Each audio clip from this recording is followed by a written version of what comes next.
সাতক্ষীরায় হাম রুবেলা টিকাদান ক্যাম্পেইন শুরু, লক্ষ্য 1,78,000 শিশু।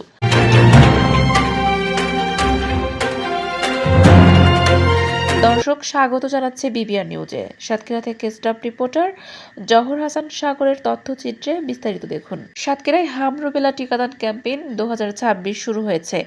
জেলার প্রায় 1,78,815 জন শিশুকে টিকার আওতায় আনার লক্ষ্য নির্ধারণ করা হয়েছে। সোমবার 20 এপ্রিল সকালে সদর উপজেলার শিবপুর ইউনিয়ন পরিষদ প্রাঙ্গণে জেলা প্রশাসক মিস আফরোজা আক্তার এই কর্মসূচির উদ্বোধন করেন।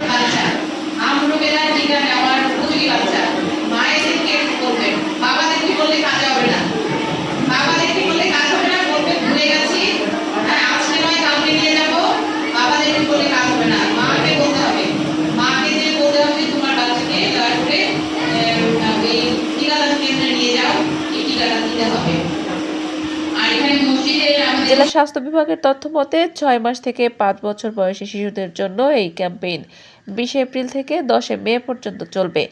জেলা জুড়ে 2,417টি টিকাদান কেন্দ্রের মাধ্যমে টিকা প্রদান করা হবে।